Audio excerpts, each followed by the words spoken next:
সমস্যা সমস্যা জাহাপানা, গম্ভীর সমস্যা। ইংরেজ বণিকদের নজর পড়েছে মুর্শিদাবাদের ওপর। আপনি এরকম নিশ্চিন্তে আছেন? আহা, ওদের যদি নজর পড়েই থাকে তবে নজর ঘুরিয়ে দেওয়া যাবে। ইংরেজ বণিকেরা মুর্শিদাবাদে বাণিজ্য করার জন্য ঘাঁটি গাড়তে আসছে, আর আর আপনি তাদের এত সহজে সরিয়ে দেবেন বলছেন? আমার মগজে কত কি বুদ্ধি গজগজ করে সেটা কি তুমি জানো না?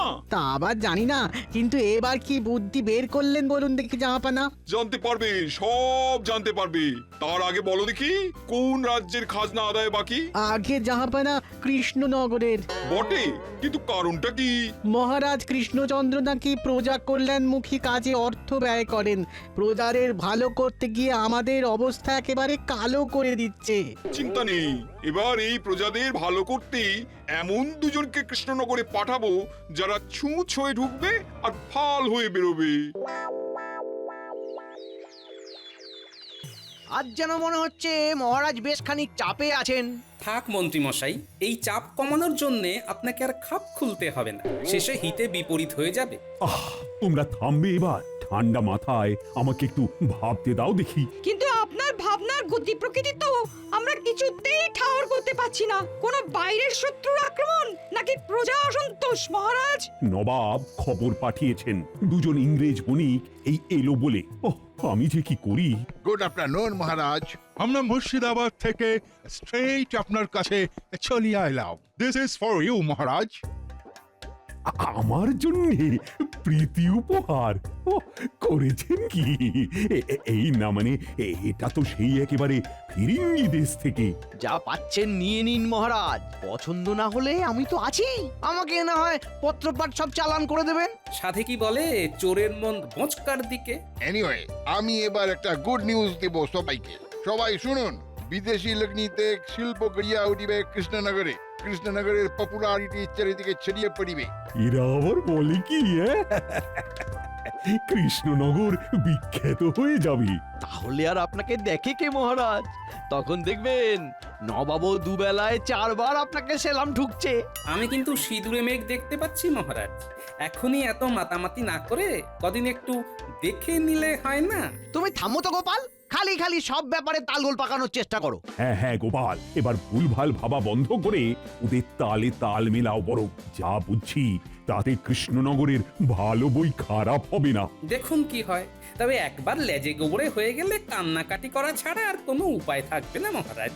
থাকবে কি থাকবে না সেটা পরে বুঝবো।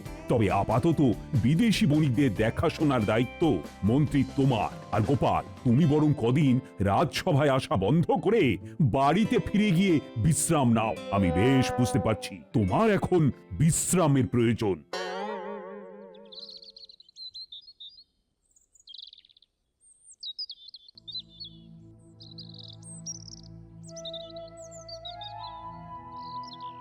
কই গো গিন্নি, কই দেখি কি রেধে বেড়ে রেখেছো, দাও দেখি।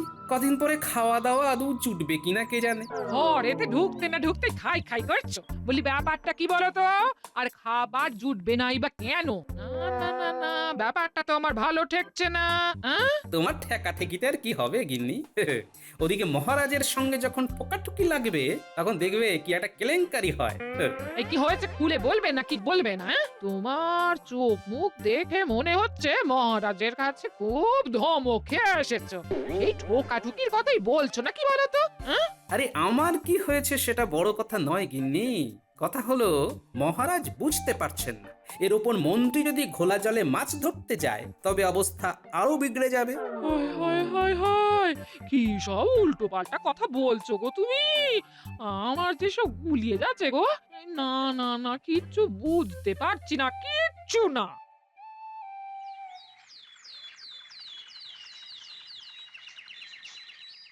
ইউ মন্ত্রী, তুমি আমাদের কৃষ্ণনগর ঘুরাইতে পারিবে? তুমি আমাদের হেল্প করিলে আমরা তোমাকে মোটা পুরস্কার দিব, মোহর দিব। এইটার এমন কি কাজ? আমি যখন আছি তখন গোটা কৃষ্ণনগর একেবারে ঘুরপাক খাইয়ে দেবো। কোনো চিন্তা করবেন না। Very good. তুমি তো বহুত আচ্ছা আদমি আছো। তোমার মতো লোক থাকলে আমাদের কাজ করতে সুবিধা হবে। এবার তুমি আমাদের দেখাও তো কোন জমিতে 2 টাইমস মানে দুবার ফসল হয়, কোনখান থেকে ওই যোগাযোগ ব্যবস্থা ভালো আছে। দেখাবো তো, দেখাবো, সব দেখাবো। আরে আরে দেখ দেখ দেখ দেখ, সাহেব বাবুরা আমাদের গ্রামে এসেছেন। আমরা এখানে ব্যবসা করিতে চাই, কুড়ি বানাইবো, তোমাদের কাজ দিব। তোমরা আমাদের জমি দিবে আর আমরা তোমাদের মোহর দিব, ভালো ভালো খাবার দিব, জামা কাপড় দিব। বুঝাও মন্ত্রী, তুমি ওদের বুঝাও। সে কি আর ওরা বুঝতে পারছে না? সাহেবরা এখানে ব্যবসা করলে তোমরা লাভের মুখ দেখবে, এটা কি তোমাদের বুঝিয়ে দিতে হবে গো? না না না, সেটা তো আমরা ভালো মতোই বুঝতে পারছি। অল্প একটু জমি দিলেই অনেক অনেক মোহর আসবে। এই তো সাহেবরা জমি বাচ্ছে, আর তোমাদেরও ভালো দিন আসছে। বুঝাও বুঝাও, আরো ভালো করিয়া বুঝাও। তুমি ওদের বুঝাইবে আর আমরা তোমাকে উপযুক্ত ভাগ দিব। এসব কি হচ্ছে রে? মন্ত্রী মশাই তো সাহেবদের বগল দেবা করে ঘুরে বেড়াচ্ছে। শুধু ঘুরে বেড়াচ্ছে, তার সঙ্গে সঙ্গে তো জায়গা জমিও দেখাচ্ছে রে। আর যে কজন গ্রামবাসী জুটেছে তাদেরও কবজা করে ফেলেছে। চল চল, আর দেরি না করে এক্ষুনি গিয়ে দাদুকে খবরটা দিই। না গিন্নি, এবার মনে হচ্ছে বসে থেকে থেকে হাড়ে দুব্ব ঘাস গজিয়ে যাবে। যেমন কর্ম তার তেমনি ফল। করো করো, আরো মহারাজের সঙ্গে কথা কাটাকাটি করো। আমি আবার কোথায় কি কাটলাম? আমি তো শুধু বিদেশি বণিকদের থেকে সাবধান করে দিচ্ছিলাম, আর তাতেই তো মহারাজ বিগড়ে গেলেন। বিদেশি বণিকরা আজ আছে কাল নেই, তাদের নিয়ে তোমারই বা এত মাথা ব্যথা কিসের শুনি? হ্যাঁ, না গো দিদা, ওরা শুধু শুধু আসেনি, নিশ্চয়ই ভেতরে ভেতরে কিছু একটা করছে। হ্যাঁ, কথা শুনে আর দেখে যা বুঝলাম, তাতে মনে হলো ওরাও জমি খুঁজছে। মন্ত্রী মশাইও সবাইকে বোঝাচ্ছে। তোরা বলে কয়ে ওই বণিকদের একবার এদিকে নিয়ে আসতে পারলি না, তাহলে তো আমাদের কপাল খুলতো। হ্যাঁ, কপাল খুলতো না পুড়তো, সে আর তুমি কি বুঝবে গিন্নি? না না, আমি আর কি বুঝবো? বোঝো তো খালি তুমি, বেশি বুঝে বুঝেই তো এই অবস্থা। কিন্তু আমরা এখন তাহলে কি করব? আপাতত আমাকে যেমন বললি তেমনি খবরটা বাবা আর গ্রামের বাকিদের দিয়ে গিয়ে জমি কেড়ে নেওয়ার খবরটা আগে ভালো করে ছড়িয়ে পড়া দরকার। খবর কি মন্ত্রী? মানে এই ইংরেজ বণিকদের যত্ন আপ্যায়ন সব ঠিক করে হচ্ছে তো? সে আর বলতে মহারাজ, আমি তো একেবারে ওদের ছায়া সঙ্গী হয়ে গেছি। ঘুরছি ফিরছি, ওদের যেমন যা দরকার সব খেয়াল রাখছি। ইওর হানেস, আপনার এই মন্ত্রী আমাদের ভীষণ হেল্প করিয়া আছে। আমরা ওর সাহায্যে এখানে কুটি আর কারখানা বানাবার জন্য জমি নির্বাচন করিয়া ফেলিয়াছি। মন্ত্রী নিজে জমির গুণাগুণ বর্ণনা করিয়া দিয়াছে, কোন জমিতে ভালো ফসল হইবে, কোন জমি কত দামে কেনা যাইবে, সব বলিয়াছে। হ্যাঁ, এই সবও বলেছে? সে কি মন্ত্রী? হ্যাঁ মানে কেউ জানতে চাইলে আমি তো আর না বলতে পারি না, তাই আর কি। আমরা ঠিক করিয়াছি, গঙ্গা নদীর দক্ষিণ দিকে 300 বিঘা জমি আমরা ক্রয় করিব। উহাই আমাদের পছন্দ আছে। ওরে বাবা, একেবারে অতখানি জমি? অর্ধেক কৃষ্ণনগরই তো নিয়ে নেবে তাহলে। উড়ে এসে জুড়ে বসে একদিনে এত জমি নেবে কিনে, এই ছিল ওদের মনে মনে। না না না, জমির পরিমাণ আর অবস্থান শুনে তো আমি অবাক হয়ে যাচ্ছি। এত জমি দেওয়া যাবে কি করে? দিব না বলিলে তো হইবে না ইওর হাইনেস। আপনি না বলিলে আমরা প্রজাদের কাছে গিয়ে বলিব যে মহারাজা তাদের ভালো চায় না।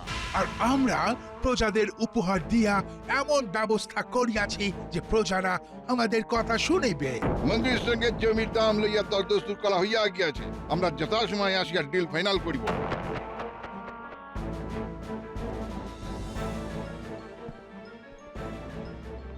যা, ওরা তো চলে গেল, কিন্তু যা বলে গেল তাতে তো খুব একটা সুবিধে লাগলো না। আর কি করে লাগবে? কল যা খাটানোর সে তো মন্ত্রী খাটিয়ে দিয়েছে। নিজে ঘুরে ঘুরে সব ভালো ভালো জমি ওদের পছন্দ করিয়েছে। শুধু তাই নয়, সেই সব জমি সম্ভবত জলের দরে পাওয়া যাবে বলে কথাও দিয়েছেন, তাই না মন্ত্রী মশাই? না না না না, কাজটা কিন্তু তুমি মোটেই ভালো করনি মন্ত্রী। এইভাবে কৃষ্ণনগরের সম্পদ বিদেশি বণিকদের হাতে তুলে দেওয়াটা ঠিক হবে না। মহারাজ যাই বলুক, আমি কিচ্ছুটি বলবো না। যাই হলো আর তাই হলো, বণিকদের সাথে রফা করে নিজের আখের তো গোছানো হলো। এখন আর মন্ত্রীর মুখে কথা নেই। ও আমি যে এখন কি করি?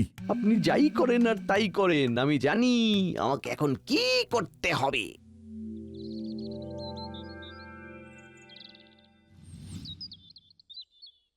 এই যে সবাই হাত গুটিয়ে থাকলে হবে না বাপ।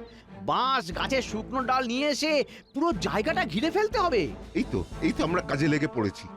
একটু সময় দিন, ঠিক ঘিরে ফেলবো। তবে আমাদের যে মোহ দেবেন বলেছিলেন সেটা তো এখনো পেলাম না।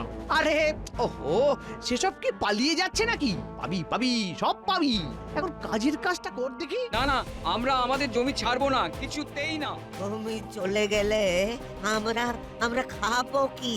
ওইসব জমি ওই ইংরেজ বণিকদের হাতে তুলে দিলে আমরা তো সব পথের ভিখারি হয়ে যাব। এই জমিতে সোনা ফলে, তাই আমরা সেই সোনার ভাগ ছাড়বো না। সোজা কথায় কাজ না হলে কাজ কি করে করাতে হয় সে তো আমার ভালোই জানা আছে। এই তোরা দাঁড়িয়ে দাঁড়িয়ে দেখছিস কি? ভাগা ওদের, ভাগা। এইরকম লোক থাকলে আমাদের সমস্ত এলাকা দখলকারীতে কোনো প্রবলেম হইবে না। কেউ আমাদের কিচ্ছুটি করতে পারবে না। বণিক তারাও দেশ বাঁচাও, আমরা আমাদের জমি ছাড়বো না। এই অনাচার আমরা হতে দেব না, কিছুতেই না। না না, আমরা বিদেশি বণিকদের ভরসা করি না। এই যাও যাও যাও তো, এখানে গলাবাজি করে মাথা খারাপ করো না। ভাগো ভাগো এখান থেকে, যাও।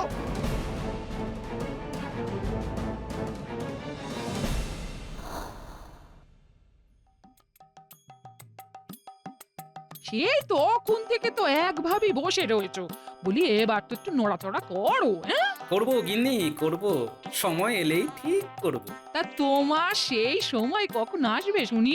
এই তো এলো বললে। আমার কিছু করার আগে গ্রামের লোকেদের নিজের সমস্যা নিজেদের বুঝতে হবে, বুঝলে গিন্নি? বুঝে গেছি গোপাল দাদা, আমাদের আর কিচ্ছু বুঝতে বাকি নেই। বিদেশি বণিকেরা ফাঁদে ফেলে আমাদের সব জমি কেড়ে নিতে চাইছে। কিন্তু আমরা আমাদের জমি একেবারে ছাড়বো না, ওদের ওদের কিছুতেই নিতে দেব না।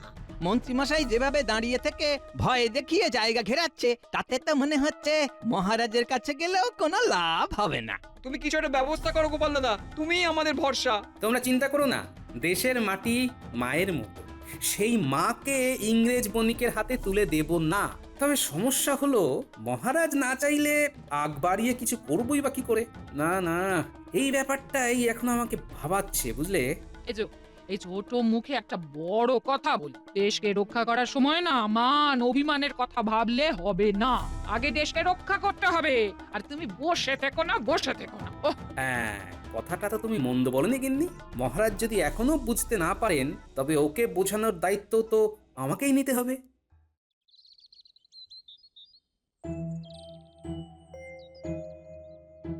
সেই তখন থেকে দেখছি আপনি আনচান আনচান করছেন, মনে হচ্ছে কিছু একটা কথা বলতে চেয়েও বলতে পারছেন না।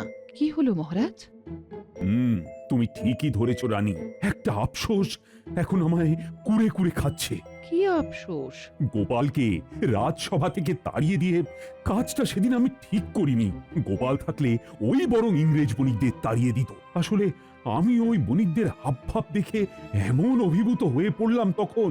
আমি জানি আপনি যখন নিজের ভুল বুঝতে পেরেছেন তখন ভুলটা শুধরেও নেবেন ঠিক। তবে আমি বলি কি, এখন ভুল ঠিক ভেবে লাভ নেই, বেশি সময় নেই। গ্রামবাসীরা মুশকিলে পড়েছে, তাই ওই বণিকদের কৃষ্ণনগর ছাড়া করতে এখন বরং মিলেমিশে কাজ করতে হবে আমাদের। তুমি এসেছো গোপাল, তোমাকে দেখে আমার যে কি আনন্দ হচ্ছে, কিন্তু তার সঙ্গে মনটাও তো আনচান আনচান করছে। কৃষ্ণনগরে যে ভারী বিপদ, আর এই বিপদের মুখে আমাদের ঠেলছে আর কেউ নয়, স্বয়ং নবাব মহারাজ, নবাব। সেটা কি করে গোপাল? এটা বুঝতে পারলেন না? বণিকরা যে আমাদের কৃষ্ণনগরে আসছে, এই সংবাদটা কিন্তু আপনি নবাবের কাছ থেকেই পেয়েছেন। হ্যাঁ, তাই তো পেয়েছি। ওই বণিকরা নিশ্চয়ই মুর্শিদাবাদেই এসেছিল বাণিজ্য করতে। সেখানে যাতে কোনো অশান্তি না হয়, তাই ওদের দায় এই আপনার ঘাড়ে চাপিয়ে দিয়েছে। তাহলে এখন আমরা কি করব? তাই যেখানকার সমস্যা সেটা সেখানেই ফেরাতে হবে মহারাজ। হ্যাঁ হ্যাঁ, ঠিক বলেছ গোপাল। কৃষ্ণনগরে ইংরেজ বণিকদের অনুপ্রবেশ আটকাতেই হবে। কিন্তু বণিকরা তো আর এমনি এমনি যাবে না, আর ওদের নামে যে নবাবকে নালিশ করব সেটিও হবে না। নবাবের হাতও ওদের মাথার উপর আছে। কি করা যায় এখন?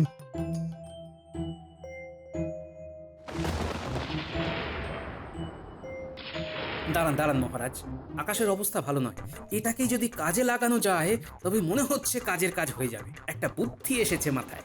এবার সাপও মরবে কিন্তু লাঠি ভাঙবে না। তবে যাই করি একেবারে আট ঘাট বেঁধে করতে হবে।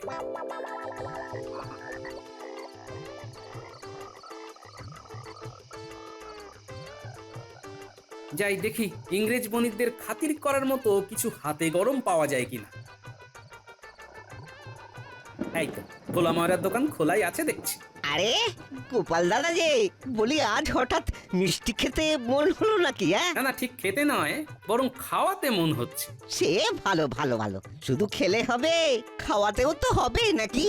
হ্যাঁ হ্যাঁ, ওই ইংরেজ বণিকরা তো আর বারবার কৃষ্ণনগরে আসে না, তাই তাদের ঠিক মতো খাতির করতে হবে। দেখি টাটকা কি মিষ্টি বানালে দেখি। এই গরম গরম আর নরম নরম রসগোল্লা আছে, গোটা কুড়ি ওই টপাটপ তুলে দিই তাহলে। দাও দাও দাও, দেরি করো না, তারপর যা কুচির কাজ সেটা আমি করেই ফেলবো। পুরো ব্যাপারটা এখন আমাদের হাতের মুঠোয় চলিয়া আসিয়াছে। ওই মন্ত্রকে টোপ দিয়া কাজের কাজ হইয়াছে। এইবারে ওই মহারাজের মাথায় হাত বুলাইয়া পুরা জমি দখল করিয়া লইব। স্লোলি স্লোলি এই পুরা কৃষ্ণনগর আমাদের হইয়া যাইবে। এইখানে আমরাই রাজ করিব। দাঁড়াও দাঁড়াও, তোমাদের রাজ করার আশায় আমি বাজ ফেলছি। ওই দেখো গোপাল দাদু কেমন বসে ফন্দি আঁটছে দুজনে। ওদের ওই ফন্দি যাতে কাজে না লাগে সেই জন্যই তো আমিও পাল্টা ফন্দি এঁটেছি। শোন, যেমন বলেছি তেমন করে তোরা ওই মিষ্টির হাঁড়ি নিয়ে গিয়ে ওদের দে। কিন্তু তুমিও তো আমাদের সঙ্গে থাকতে পারতে। না না, আমি মিষ্টি নিয়ে গেলে ওদের সন্দেহ হতে পারে, আমার দেওয়া মিষ্টি নাও খেতে পারে, কিন্তু তোরা নিয়ে গেলে তেমন কিচ্ছু ভাববে না। কিন্তু দাদু তুমি হঠাৎ ওদের মিষ্টি খাওয়ানোর জন্য উঠে পড়ে লাগলে কেন বলো তো? এ কি আর যেমন তেমন মিষ্টি রে, এই মিষ্টি খেয়ে ওরা সুখের ঘুম না দিলে ওদিকে বাকি কাজ যে মাঠে মারা যাবে। এই দেখো আমরা তোমাদের জন্য কি এনেছি। আরে আরে তোমরা কারা? কি চাই তোমাদের? আমাদের কিছু চাই না, তোমরা এই মিষ্টি খেলেই আমাদের মন ভরে যাবে। তোমরা আমাদের গ্রামে এসে এত উপকার করছো আর আমরা একটু মিষ্টিও খাওয়াবো না, তাই কি কখনো হয়? বাহ বাহ, ভেরি গুড। আমাদের জন্য মিষ্টান্ন আনিয়াছো। তাও তাও, এখানকার মিষ্টি শুনিয়াছি খুবই ভালো। হ্যাঁ হ্যাঁ, খেয়ে দেখো আর কখনো ভুলতে পারবে না।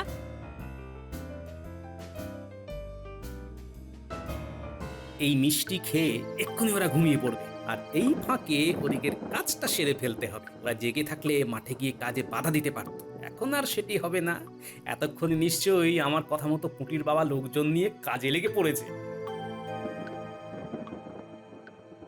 সবাই এক জায়গায় জড়ো না হয়ে চারিদিকে ছড়িয়ে পড়ো, সব দিকেই খুঁড়ে খুঁড়ে গর্ত করে ফেলতে হবে। কিন্তু এত খোঁড়াখুড়ি করে কি হবে গোপাল দাদা? নিজেদের জমি নিজেরাই খুঁড়ে খুঁড়ে নষ্ট করব। এমনটা না করলে যে নিজেরাই পরে গর্তে পড়বে। যাই ওদিকটায় কি করছে সবাই দেখি। এই যে গোপাল দাদা, যেমন বলেছিলে ঠিক তেমন করে খুঁড়ে রাখছি। হ্যাঁ হ্যাঁ, ব্যাস ব্যাস ব্যাস, এরকম করে রাখলেই হবে। তবে বেশ অনেকটা জায়গা জুড়ে খুঁড়তে হবে, বুঝলে? তুমি ভেবো না গোপাল দাদা, আমরা ঠিক করে নেব। তুমি যখন আমাদের ভালোর কথা ভেবে এরকম করতে বলছো, আমরা কাজ গুছিয়ে দেবো। হ্যাঁ, এটাই তো চাই। বৃষ্টি নামার আগে ঝটফট সব সেরে ফেলো। না না, তাড়াতাড়ি হাত চালাও সব। এই তো কাজ প্রায় শেষের মুখে, মোটামুটি যেমন যা গর্ত হয়েছে তাতে কাজ হয়ে যাবে তো। হ্যাঁ হ্যাঁ, তোমরা যতটা যা করার করো, বাকি কাজ প্রকৃতিই করে দেবে।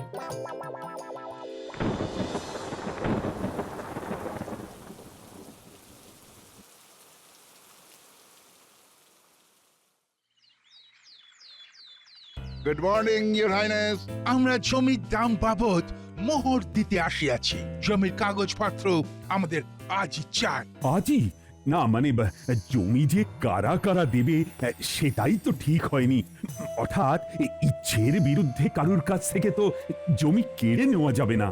সেসব আপনি ভাববেন না মহারাজ, ওসব আমি সব ঠিক ব্যবস্থা করে নেব। ওদের ভালো মন্দ তো আমাকেই ভাবতে হবে নাকি? সে তো 100 বার। তবে সাহেবদের বলি কি, নেওয়ার আগে জমিটা একবার চোখের দেখা দেখে নিলে হতো না? না দেখে জমি হস্তান্তর করাটা কি ঠিক হবে? Good point. চলো তাহলে আরেকবার দেখিয়া লইতে ক্ষতি নাই। এই মরেছে, পেটুক গোপালটা আবার নতুন কোনো ফন্দি আসছে না তো? চলো তাহলে সবাই মিলেই একবার জমি পরিদর্শনে যাই। হ্যাঁ হ্যাঁ, চলুন মহারাজ।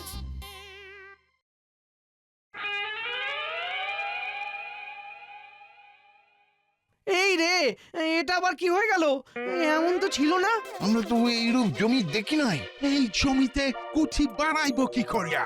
এটা তো তেমন কিছু নয়, বৃষ্টির জল জমে এইটুকু হয়েছে, তাও তো এখনো বন্যার জল ঢোকেনি। তাহলে আর দেখতে হবে না, সব ভাসিয়ে নিয়ে চলে যাবে। সে কি, এই জমি এরূপ? তবে মন্ত্রী মশাইয়ের কাজ আছে বলতে হবে। দেখে দেখে বণিকদের এরকম নিচু একটা জমি গছিয়ে দিয়েছেন। এইটা তুমি ঠিক করিলে মন্ত্রী। দাও দাও দাও, আমরা যে অগ্রিম তোমাকে দিয়েছি উহা ফেরত দাও। তাই নাকি মন্ত্রী? তার মানে ভেতরে ভেতরে এই সবও করে ফেলেছো তুমি? না মানে বিয়ে, আমি তো মানে মানে এক্ষুনি সব বের করে দাও বলছি, বাকি ব্যবস্থা পরে হচ্ছে তোমার। তুমি মোহর ফেরত না দিলে আমরা নবাবকে বলিয়া তোমাকে হাজতে ভরিব। দেখলেন মহারাজ, আমার ষষ্ঠ ইন্দ্রিয় ঠিক নবাবকে বলবে, মানে নবাবের সাথে এদের যোগ আছে।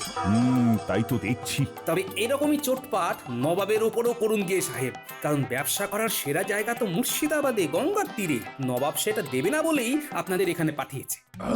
তাই নাকি? তবে তো নবাব আচ্ছা চাল চালিল। না না না না না, নেভার, উহাকে ছাড়া চলিবে না। আমরা এক্ষুনি মুর্শিদাবাদে যাইয়া ওখানে কুটি স্থাপনের ব্যবস্থা করিব।